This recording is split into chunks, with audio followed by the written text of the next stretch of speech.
혹시 당신은 이런 경험이 있습니까? 회의에서 좋은 아이디어를 제시했는데 아무도 주목하지 않는 순간, 친구 모임에서 열심히 배려했지만 대화의 중심은 늘 다른 사람인 순간, 마치 나는 투명 인간이 된 듯 애써도 빛나지 못하는 현실. 반면 어떤 사람들은 특별히 노력하지 않아도 자연스레 사람들의 관심을 끌어냅니다. 그들은 무언가 말하지 않아도 그 자리에 서 있는 것만으로 주목받습니다. 왜 이런 차이가 생길까요? 오늘 우리는 이 질문에 대한 답을 스토아 철학이 들려주는 9가지 전략 속에서 찾고자 합니다. 이 9가지는 단순한 기술이 아닙니다. 삶을 바라보는 태도이자 자신과 타인을 대하는 방식입니다. 그리고 이것을 깨닫고 실천하는 순간 당신의 영향력은 조용히 그러나 확실하게 주변에 스며들 것입니다. 1. 감정을 다스려라. 폭풍 속의 닭. 인간은 본능적으로 감정에 흔들립니다. 기쁨, 분노, 두려움, 슬픔. 이것들은 우리의 행동을 결정하고 대화를 지배하며 관계의 방향을 바꿉니다. 스토아 철학은 우리에게 끊임없이 이렇게 가르쳤습니다. 외부 사건은 우리의 힘밖에 있지만 반응은 언제나 우리의 선택이다. 에픽테토스의 이 말은 단순한 위로가 아니라 삶을 관통하는 원칙입니다. 상상해 보십시오. 회의 자리에서 모두가 불안에 흔들릴 때 당신만이 침착하다면? 가족이 갈등으로 목소리를 높일 때 당신이 차분히 경청한다면? 그 순간 사람들은 본능적으로 안정감을 찾고 당신을 중심으로 모이게 됩니다. 이것은 억누름이 아닙니다. 분노를 억지로 꾹 참는 것이 아니라 그 분노가 어디서 비롯되는지 이해하고 올바른 방향으로 흘려보내는 것. 예를 들어 누군가 당신에게 날카롭게 비난했을 때 대부분은 즉시 반격하거나 상처받아 움츠러듭니다. 그러나 스토아인은 한 박자 멈추고 묻습니다. 이 상황은 내 통제 밖인가? 내 반응 안에 있는가? 그 질문 하나가 감정의 파도를 다스리는 닷이 됩니다. 사람들은 그 침착함을 존경합니다. 그리고 존경은 곧 영향력으로 바뀝니다. 떠날 줄 아는 용기, 자유의 힘. 많은 사람들이 곁에 있어주는 것을 미덕이라고 여깁니다. 언제든지 연락하면 달려와주고 어떤 부탁이든 들어주며 심지어 자신이 힘들어도 상대방을 먼저 챙기는 태도.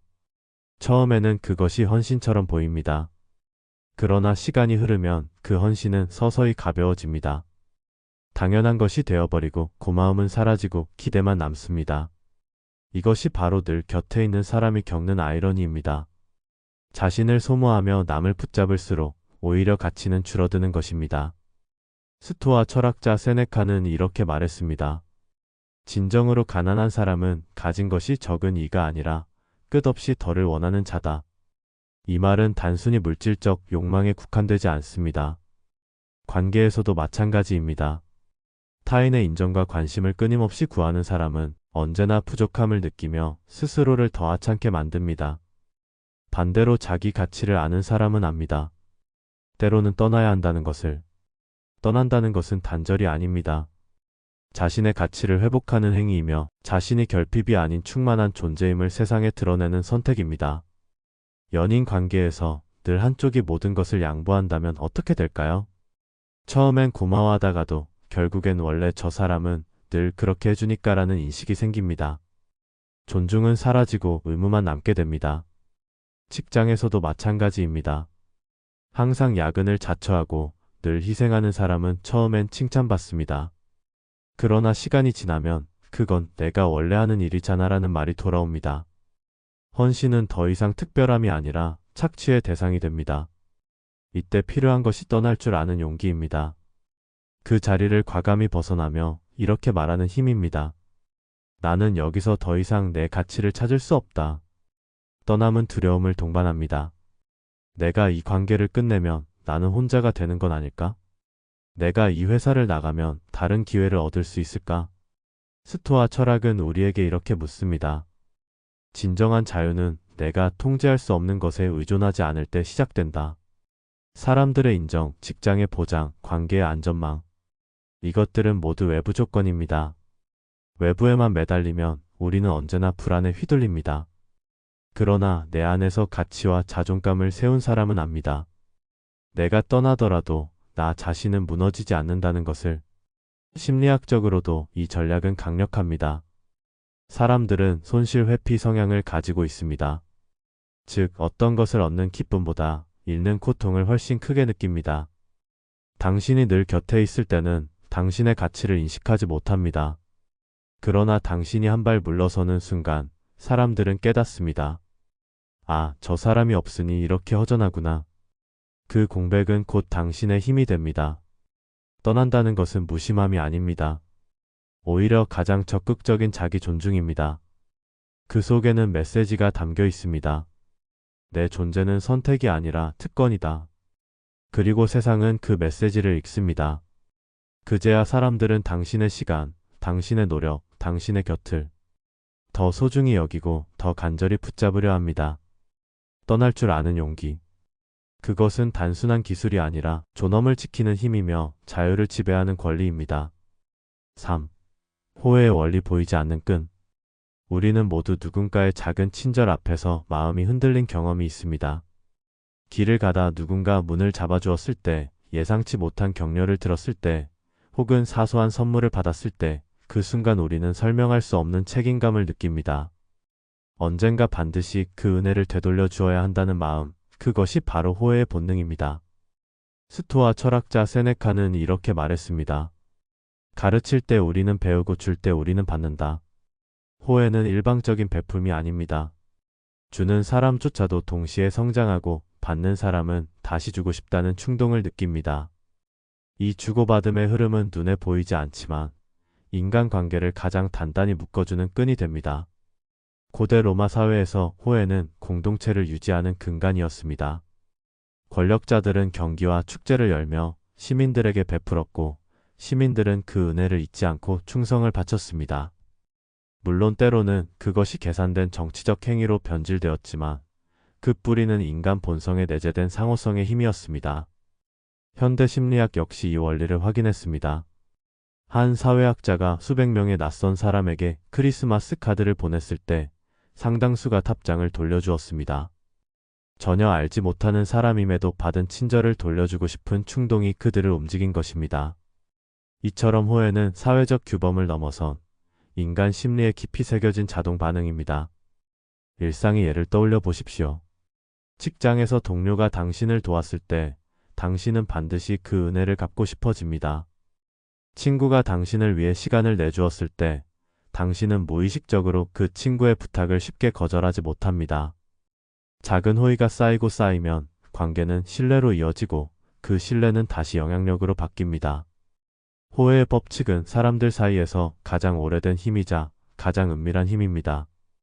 누군가에게 선의를 베풀면 그 사람은 이유를 설명하지 못해도 당신에게 마음을 열게 됩니다. 당신을 우선시하게 되고 더 기꺼이 협력하며 더 쉽게 기회를 내어줍니다. 호혜는 강제로 요구할 수 없는 영향력이지만 한번 뿌리 내리면 아주 오랫동안 사람들의 마음을 붙잡습니다. 그러나 여기에 중요한 경계가 있습니다. 호혜는 결코 계산으로는 유지되지 않습니다. 얕은 속셈으로 건넨 친절은 곧바로 드러나고 사람들은 본능적으로 불신을 느낍니다. 그 순간 호혜는 사라지고 오히려 관계는 멀어집니다. 그렇기에 스토아 철학은 항상 진정성을 강조합니다. 나는 내가 소중하기 때문에 돕는다. 이 마음에서 출발하지 않는 호혜는 결국 아무 의미도 남기지 못합니다. 역사는 호혜의 힘을 증명합니다. 고대 아테네의 장군 페리클레스는 전쟁이 끝난 뒤 병사들의 가족을 직접 찾아가 위로하고 도왔습니다. 그 진심은 시민들의 기억 속에 깊이 남았고 그의 이름은 오랫동안 존경과 함께 회자되었습니다. 동양의 고사에도 결초보은이라는 말이 있습니다. 풀을 엮어 은혜를 갚는다는 이야기, 죽어서도 은혜를 되돌려주려는 마음을 상징합니다. 호혜는 시대와 문화를 넘어 인간 본성에 영원히 새겨져 있는 법입니다. 호혜를 실천한다는 것은 결코 거창한 일이 아닙니다. 누군가의 하루를 밝히는 짧은 말, 예상치 못한 작은 배려, 힘든 순간 내밀어주는 손길. 이런 사소한 행동들이 곧 보이지 않는 끈을 만들고 그 끈은 관계를 묶고 마음을 묶고 결국 당신을 특별한 존재로 만듭니다. 호혜는 결국 이런 메시지를 전합니다. 내가 내게 다가간 것은 보답을 기대해서가 아니라 내가 그 자체로 소중하기 때문이다. 그때 비로소 관계는 깊어지고 당신은 단순한 사람을 넘어 신뢰할 수 있는 존재로 자리매김하게 됩니다. 인간은 논리보다 이야기에 더 크게 반응한다. 숫자는 쉽게 잊히지만 이야기는 오래 남는다. 이야기는 단순히 정보를 전달하는 수단이 아니라 마음과 마음을 잇는 달이다. 불가 옆에서 신화를 들려주던 고대인처럼 오늘날 우리는 여전히 이야기 속에서 삶의 의미를 찾는다. 스토아 철학자 에픽테토스는 말한다. 사람을 괴롭히는 것은 사건이 아니라 그것을 바라보는 방식이다. 사건은 색이 없지만 이야기는 그 사건에 빛을 입힌다. 전장에서 병사들은 숫자가 아닌 영웅들의 이야기에 용기를 얻었다. 정치인은 수치를 나열할 때는 주목받지 못하지만 한 사람의 이야기로 시작할 때 청중의 마음은 즉시 움직인다. 심리학자 브루노는 증명했다. 이야기 형태로 전해진 정보는 단순한 사실보다 수십 배 더 오래 기억된다. 이유는 단순하다. 인간의 뇌는 정보를 저장하는 창고가 아니라 의미를 찾는 기관이기 때문이다. 아이에게 거짓말하지 말라고 단순히 말하는 것은 약하다. 그러나 정직을 지킨 사람의 이야기를 들려주면 아이는 오래도록 그것을 기억한다. 스토아 철학의 가르침도 이와 같다. 지혜는 설명으로가 아니라 삶의 이야기로 전해져야 한다. 마르쿠스 아우렐리우스의 명상록은 이론이 아니다. 그것은 황제가 남긴 내면의 이야기다. 그가 전쟁터에서 두려움과 싸운 이야기, 권력 속에서 스스로를 다잡은 이야기. 그래서 사람들은 수천 년이 지나도 그 기록을 읽으며 감동한다. 스토아 철학은 이론이 아니라 삶의 이야기로 살아남았다. 이야기의 힘은 곧 설득의 힘이다. 사람은 논리보다 체험에 설득된다. 그리고 이야기는 체험을 대신 느끼게 만든다. 당신이 무언가를 설득하고 싶다면 사실을 말하지 말고 이야기를 들려주어라. 사람들은 이야기를 통해 자신을 발견하고 그 순간 스스로 행동하게 된다. 그러나 주의해야 한다. 꾸며낸 이야기는 오래가지 못한다. 과장된 서사는 곧 신뢰를 잃는다. 스토아 철학은 말한다. 말은 잠시 머무르지만 진실은 영원히 남는다. 따라서 이야기는 반드시 진실과 맞닿아 있어야 한다. 사람들은 결국 많은 것을 잊는다. 당신의 얼굴도 지위도 성과도 언젠가는 희미해진다. 그러나 당신이 남긴 이야기는 오래 살아남는다. 이야기를 다스리는 사람은 단순히 말을 잘하는 사람이 아니라 마음속에 씨앗을 심는 사람이다. 그 씨앗은 자라 열매를 맺고 당신의 영향력은 시간이 지나도 계속 살아남는다. 자신을 우선시하라. 내적 권위의 힘. 어떤 이는 방 안에 들어오는 순간 아무 말 없이도 분위기를 바꾼다. 그 사람의 존재만으로도 존중이 흘러나오고 그의 침묵조차도 하나의 무게를 가진다. 이 힘은 외부의 장식에서 나오지 않는다. 그 힘은 자기 자신을 우선시하는 내적 권위에서 나온다. 마르쿠스 아우렐리우스는 말한다. 너의 마음을 다스리는 힘은 내 안에 있다. 외부 사건에 있지 않다. 자신을 우선시하는 사람은 이 진리를 안다. 세상이 인정하지 않아도 타인의 시선이 불공평해도 그는 자신의 가치를 스스로 확인한다. 많은 사람들은 끊임없이 외부의 인정을 구한다. 칭찬이 없으면 불안하고 관심이 사라지면 초라해진다. 그러나 자기 자신을 우선시하는 사람은 타인의 시선에 기대지 않는다. 그는 거울 속 자신을 바라보며 말한다. 나는 이미 충분하다. 이 태도는 오만함이 아니다. 자신을 우선시한다는 것은 다른 이들을 무시하는 것이 아니라 자기 자신을 소홀히 하지 않는 것이다. 내 몸을 돌보고 내 마음을 살피며 내 시간과 에너지를 무가치하게 흘려보내지 않는 것이다. 자기 자신을 존중하지 못하면 결국 타인의 존중도 얻을 수 없다. 자신을 우선시하는 사람은 경계를 세운다. 불필요한 관계에 시간을 허비하지 않고 스스로의 성장을 방해하는 환경에서 용기 있게 벗어난다. 그는 자신의 삶을 지키기 위해 때로는 아니오라고 말한다. 그 한마디는 자기 존중의 선언이자 자신의 시간을 소중히 여긴다는 증거다. 사람들은 본능적으로 이런 태도를 느낀다. 늘 남을 기쁘게 하기 위해 자신을 잃어버린 사람은 쉽게 무시당한다. 그러나 자기 자신을 존중하는 사람 앞에서는 타인도 조심스레 태도를 가다듬는다. 그는 억지로 존중을 요구하지 않는다. 존중은 자연스럽게 흘러온다. 그의 내면에서 풍기는 자존감이 주변 사람들의 태도를 바꾸기 때문이다. 자기 자신을 우선시한다는 것은 고립을 의미하지 않는다. 오히려 관계를 더 건강하게 만든다. 내가 나를 존중할 때 타인과의 관계에서도 올바른 균형이 유지된다. 무조건적인 희생은 결국 원망을 낳지만 자신을 돌보며 나누는 헌신은 오래도록 빛난다. 스토아 철학이 말하는 자기 존중은 자기애와는 다르다. 그것은 나만을 위한 것이 아니라 내가 단단해야 다른 이를 붙잡을 수 있다는 깨달음이다. 폭풍 속에서 자신을 지키지 못하는 이는 결코 다른 이를 구할 수 없다. 그러나 자기 자신을 우선시하는 이는 주변의 사람들에게도 안정감을 준다. 그는 말로 외치지 않는다. 그의 태도, 그의 눈빛, 그의 침묵이 이미 자기 존중의 증거다. 그런 사람은 어디서든 돋보인다. 그의 존재는 하나의 메시지처럼 전해진다.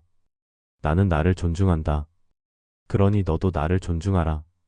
자신을 우선시하는 것은 결국 삶의 방향을 바로 세우는 것이다. 타인의 인정에 끌려다니지 않고 외부의 기대에 휘둘리지 않으며 내가 걸어야 할 길을 스스로 선택하는 것이다. 그리고 그 길 위에서 당당히 서는 것이다. 자신을 우선시하는 이는 필요할 때 멈추고 필요할 때 쉬며 필요할 때 다시 일어선다. 그는 자신을 혹사시키지 않고 스스로의 내적 목소리에 귀 기울인다. 그 목소리는 늘 말한다. 너는 이미 충분하다. 내 안에 힘이 있다. 결국 자신을 우선시하는 태도는 주변 세상에 대한 무언의 선언이 된다. 그것은 화려하지 않지만 깊은 울림을 남긴다. 사람들은 그의 곁에서 안도감을 느끼고 그의 존재를 우선시하게 된다. 자신을 존중하는 이에게서 타인도 존중을 배우기 때문이다. 자신을 우선시하라. 그 순간 당신의 내적 권위는 눈에 보이지 않게 확장되고 당신의 영향력은 말없이 커진다. 그리고 당신은 결국 말하지 않아도 존중받는 사람이 된다. 6. 진심으로 경청하라. 귀 기울이는 힘. 세상은 말하려는 목소리로 가득 차 있다. 누구나 자신의 의견을 내고 싶어하고 자신의 이야기를 증명하고 싶어한다. 그러나 정작 들어주는 사람은 드물다. 이 시대의 가장 큰 결핍은 말이 아니라 경청이다. 에픽테토스는 말했다. 우리에겐 입은 하나지만 귀는 둘이다. 우리는 말하는 것보다 2배 더 들어야 한다. 이 짧은 말 속에 지혜가 담겨 있다. 경청은 단순히 조용히 앉아있는 것이 아니다. 그것은 온 마음을 다해 상대의 말에 공간을 내어주는 행위다. 많은 이들이 듣는 척한다. 고개를 끄덕이며 대답을 준비하며 자기 차례를 기다린다. 그러나 진정한 경청은 다르다. 말의 표면을 넘어 그 뒤에 흐르는 감정을 읽는 것이다. 표정 속의 불안, 목소리에 떨린 말과 말 사이의 망설임. 그 작은 신호들을 포착하는 순간 상대는 자신이 진정으로 이해받고 있다고 느낀다. 사람은 누구나 말하고 싶어 하지만 더 깊은 욕구는 이해받고 싶다는 것이다. 누군가 내 마음을 헤아려 주는 순간 그 관계는 신뢰로 단단히 묶인다. 이것이 경청이 가진 힘이다. 진심 어린 경청은 곧 영향력이다. 말을 잘하는 사람은 잠시 주목받을 수 있지만 잘 들어주는 사람은 오래도록 존중받는다. 사람들은 자연스레 그를 찾게 된다. 조언을 구하고 마음을 털어놓고 중요한 결정을 상의한다. 그 순간 경청하는 사람은 단순한 청자가 아니라 타인의 삶을 지탱하는 기둥이 된다. 경청은 또한 설득의 가장 강력한 도구다. 사람들은 자신이 충분히 이해받았다고 느낄 때 비로소 마음을 열고 상대의 말을 받아들인다. 이해받지 못한다고 느끼면 아무리 논리가 완벽해도 그 말은 닿지 않는다. 따라서 설득은 말하기에서 시작되지 않는다. 그것은 경청에서 시작된다. 경청은 침묵의 예술이다. 그러나 그 침묵은 공허하지 않다. 그 속에는 집중이 있고 공감이 있고 온기가 있다. 상대가 말을 멈추었을 때조차 그 침묵을 존중하며 기다려주는 것, 그것이 바로 진짜 경청이다. 사람들은 이런 경험을 잊지 못한다. 누군가 자신을 온전히 들어주었을 때 그 기억은 오랫동안 마음에 남는다. 그 사람은 단순한 대화 상대가 아니라 내가 의지할 수 있는 존재로 자리매김한다. 스토아 철학은 우리에게 이렇게 말한다. 경청은 단순한 기술이 아니라 태도다. 타인을 존중하는 태도, 자신의 생각을 잠시 내려놓고 상대의 마음에 자리를 내어주는 태도. 이 태도는 관계를 바꾼다. 불신은 신뢰로 바뀌고 갈등은 이해로 바뀌며 적대는 때로 우정으로 바뀐다. 진심으로 들어주는 순간 사람들은 더 이상 방어하지 않고 마음을 연다. 경청은 또한 자기 수양이다. 말을 줄이고 귀를 여는 동안 우리는 타인뿐 아니라 자기 자신을 더 깊이 이해한다. 타인의 말 속에서 거울처럼 내 모습을 보게 되고 타인의 감정 속에서 내 감정을 배우게 된다. 그래서 경청은 남을 위한 행위인 동시에 자신을 성장시키는 훈련이다. 세상은 점점 더 시끄러워지고 있다. 소셜미디어의 끝없는 주장, 거리의 소음, 대화의 경쟁. 모두가 말하려 하지만 정작 들어주는 이는 점점 줄어들고 있다. 바로 이 시대에 경청은 가장 귀한 자원이 된다. 사람들은 결국 말 잘하는 이를 잊는다. 그러나 자신을 진심으로 들어준 사람은 절대 잊지 않는다. 경청은 흔적 없는 듯 보이지만 가장 오래 남는 흔적을 남긴다. 진심으로 들어주어라. 그 순간 당신은 단순한 청자가 아니라 누군가의 삶에 없어서는 안 될 존재가 된다. 그는 당신을 다시 찾을 것이고 당신을 신뢰할 것이며 당신을 우선시할 것이다. 경청은 단순한 귀의 행위가 아니다. 그것은 마음을 여는 행위이고 영혼을 연결하는 다리이며 세상을 변화시키는 조용한 힘이다. 7. 희소성의 힘값진 존재로 남는 법. 인간은 언제나 드문 것에 끌린다. 흔한 돌에는 눈길조차 주지 않지만 드문 보석 하나에는 온 마음이 쏠린다. 이것은 물건에만 해당되는 것이 아니다. 사람의 존재 또한 마찬가지다. 늘 곁에 있는 이는 쉽게 잊힌다. 아무 때나 만날 수 있는 이는 금세 당연해진다. 그러나 드물게 얼굴을 비추는 사람, 필요할 때마다 특별한 무게로 다가오는 사람은 오래 기억된다. 그가 남긴 흔적은 작은 것이어도 그 희소성 때문에 훨씬 더 깊이 각인된다. 스토아 철학은 우리에게 말한다. 행복은 많은 것을 갖는 데 있지 않다. 아주 적은 것에도 만족할 수 있는 태도에 있다. 당신의 시간, 당신의 에너지는 그 자체로 드문 자원이다. 당신이 그것을 남용하지 않을 때 사람들은 비로소 그 가치를 깨닫는다.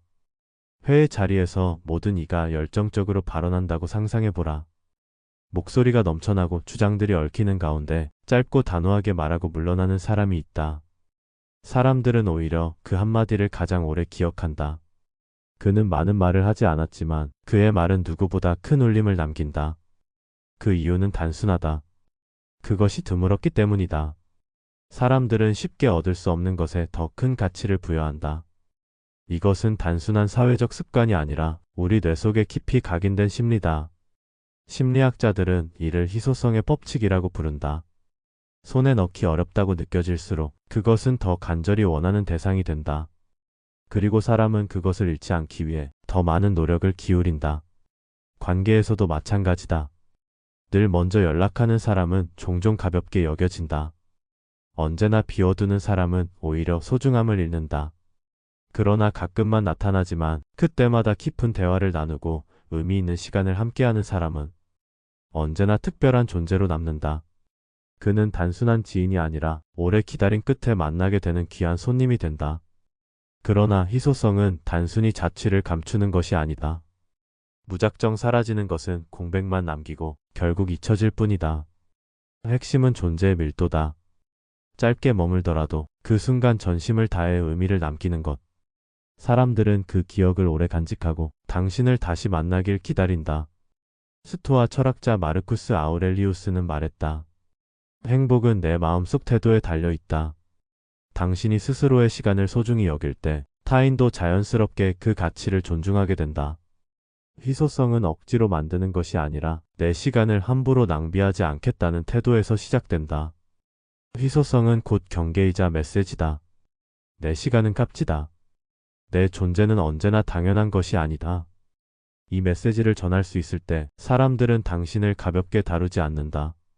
당신의 한마디, 당신의 행동 하나를 더욱 무겁게 받아들인다. 우리는 종종 잘못 생각한다. 항상 곁에 있어야 사랑받을 거라 믿는다. 항상 먼저 다가가야 존중받을 거라 착각한다. 그러나 진실은 그 반대다. 내가 내 가치를 먼저 지킬 때 사람들은 그제야 진심으로 나를 소중히 여긴다. 희소성은 당신을 잊히지 않게 만든다. 사람들은 늘 곁에 있는 것보다 오래 기다린 뒤 얻은 순간을 더 강하게 기억한다. 그리고 그 기억은 당신의 영향력을 강화한다. 당신의 이름이 쉽게 사라지지 않게 한다. 항상 그 자리에 있지 마라. 당신의 시간을 함부로 내어주지 마라. 때로는 물러서고 때로는 거리를 두어라. 그러나 그 거리는 공허가 아니라 당신의 가치를 더욱 빛나게 하는 여백이 되어야 한다. 사람들은 당신이 사라졌을 때 허전함을 느낀다. 그리고 다시 돌아왔을 때 그 희소성 덕분에 당신의 존재를 더욱 크게 환영한다. 희소성의 힘은 조용하지만 강력하다. 당신을 평범한 군중 속 한 사람이 아니라 특별한 존재로 만들어준다. 그 힘을 지닌 사람은 말하지 않아도 우선시된다. 왜냐하면 사람들은 본능적으로 안다. 드문 것은 곧 소중한 것이기 때문이다. 8. 신비로움을 남겨라. 알 수 없음의 매력. 인간은 본능적으로 알 수 없는 것에 끌린다. 풀리지 않는 수수께끼, 끝내 밝혀지지 않은 이야기, 그리고 쉽게 드러나지 않는 사람의 깊은 내면.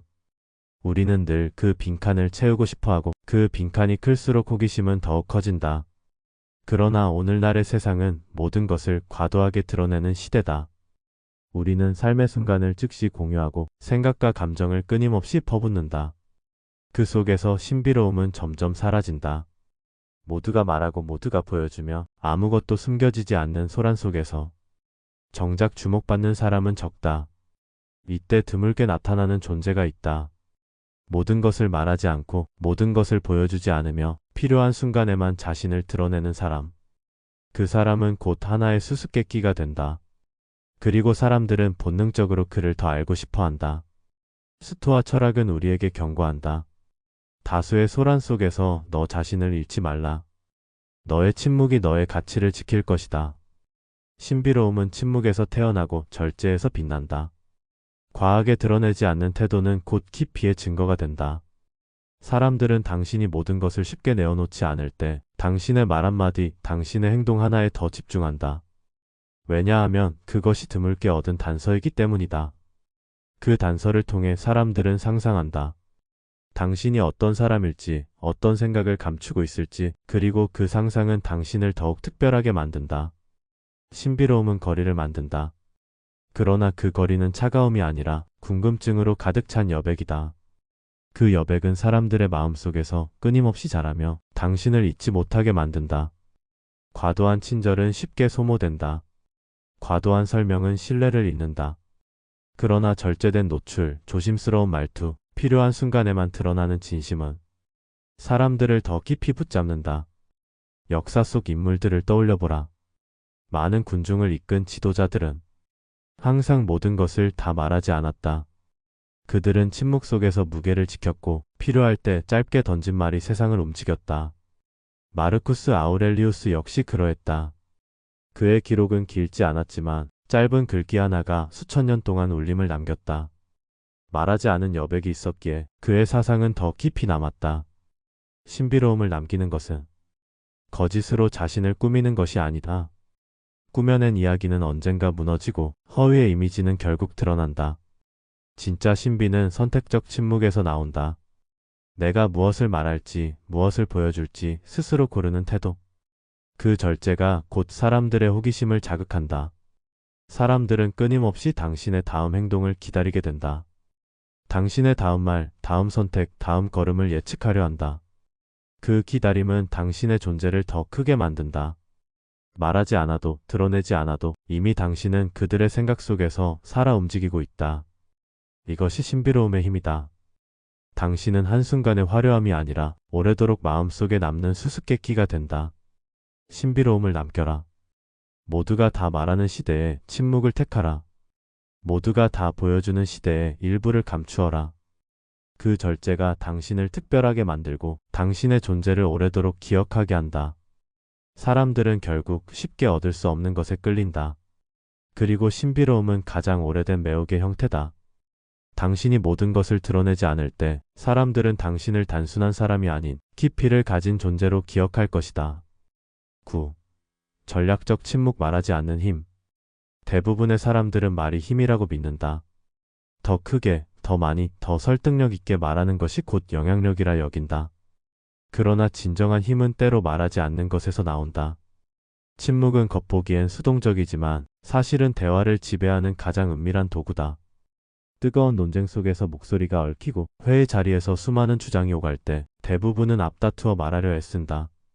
그러나 한 사람만이 조용히 침묵하며 듣고 있다면 사람들의 시선은 결국 그에게로 쏠린다. 그의 말은 아직 나오지 않았지만 모두는 본능적으로 알고 있다. 그가 입을 여는 순간 그 한마디가 무게를 가질 것이라는 사실을. 스토아 철학은 우리에게 이렇게 가르친다. 너의 귀는 2개, 너의 입은 하나. 그러니 말보다 2배 더 들어라. 말보다 귀를 여는 자, 침묵을 선택할 줄 아는 자, 그가 결국 대화를 이끈다. 침묵은 단순한 부재가 아니다. 침묵은 여백이다. 그 여백은 상대방을 불편하게 만들고 그 불편 속에서 진실이 흘러나온다. 사람들은 침묵을 견디지 못한다. 결국 스스로 말을 이어가며 마음속 깊은 것까지 드러내버린다. 그 순간 침묵하는 이는 이미 우위를 차지한 것이다. 침묵은 또한 집중의 무기다. 누군가가 침묵을 지킬 때 그 자리는 오히려 더 큰 존재감으로 채워진다. 말이 없어도 그는 그 자리를 지배한다. 침묵은 때로 어떤 웅변보다 강력하다.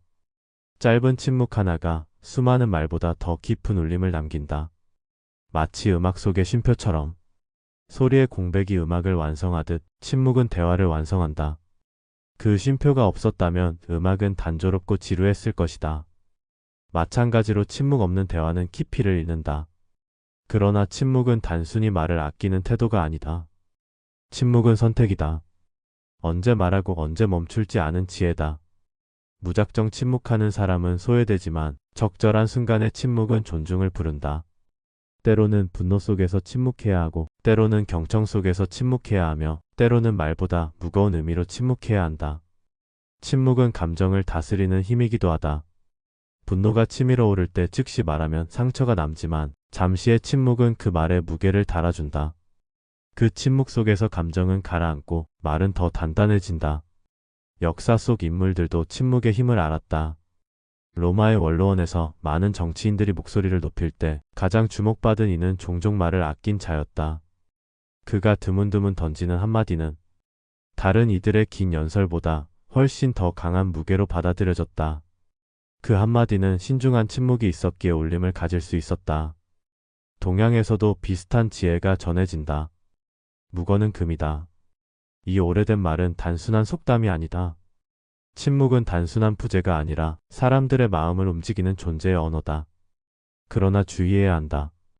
침묵은 과하면 냉담으로 보인다. 끝없는 침묵은 대화를 끊고 신뢰를 잃는다. 침묵은 균형 위에서만 힘을 발휘한다. 말해야 할 순간에는 말하고 멈춰야 할 순간에는 멈추는 것. 그 선택이 전략적 침묵의 본질이다. 침묵은 결국 자기 절제의 다른 이름이다.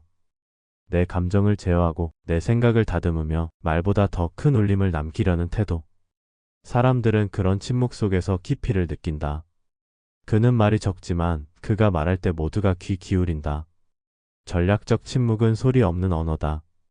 그 언어는 대화를 넘어 관계를 바꾸고 때로는 갈등을 가라앉히며 때로는 존중을 끌어낸다. 그리고 결국 침묵은 당신을 단순한 화자가 아닌 존재 그 자체로 기억하게 만든다. 결론 보이지 않는 힘, 드러나는 영향력. 우리는 종종 눈에 띄지 않는다고 느낀다. 아무리 노력해도 인정받지 못하고 목소리를 내도 쉽게 묻히는 순간이 있다. 그러나 스토아 철학은 우리에게 속삭인다. 내가 바꿀 수 없는 것은 신경 쓰지 말라. 내가 바꿀 수 있는 것, 바로 너의 태도를 다스려라. 9가지 전략은 결국 기술이 아니다. 그것은 태도이며 삶을 대하는 방식이다. 감정을 다스리는 힘, 떠날 줄 아는 용기, 호혜의 끈, 이야기의 울림, 자신을 우선시하는 태도, 진심 어린 경청, 희소성의 전략, 신비로움의 매력, 그리고 전략적 침묵. 이 모든 것은 따로 떨어진 조각이 아니다. 서로 이어져 하나의 그림을 이룬다. 그 그림은 결국 당신이라는 존재가 빛나는 방식이다. 그 빛은 억지로 주목을 끌지 않는다. 그 빛은 자연스럽게 스며들어 사람들의 마음속에서 오래 남는다. 스토아 철학의 지혜는 이렇게 말한다. 외부의 사건이 너를 규정하지 않는다. 너의 태도가 너를 규정한다. 따라서 이 9가지 태도를 삶 속에 심는다면 당신은 더 이상 주변에 묻히는 사람이 아니다. 당신은 어디서든 중심이 되고 말하지 않아도 우선시되는 사람이 된다. 오늘의 여정을 끝까지 함께 해주셔서 감사합니다. 이 9가지 전략은 단순히 관계에서 주목받기 위한 도구가 아닙니다. 그것은 스스로를 지키고 타인과 진정으로 연결되며 더 깊고 의미 있는 삶을 살아가기 위한 지혜입니다. 만약 오늘의 이야기가 마음에 남았다면 이 영상을 닫은 뒤에도 계속 곱씹어 보시기를 바랍니다. 삶의 작은 순간마다 이 전략들이 당신의 선택을 바꾸고 당신의 태도를 단단히 세워줄 것입니다. 당신은 결코 투명한 존재가 아닙니다. 당신 안에는 이미 충분한 빛이 있습니다. 그 빛을 어떻게 드러낼지는 당신의 태도와 선택에 달려 있습니다.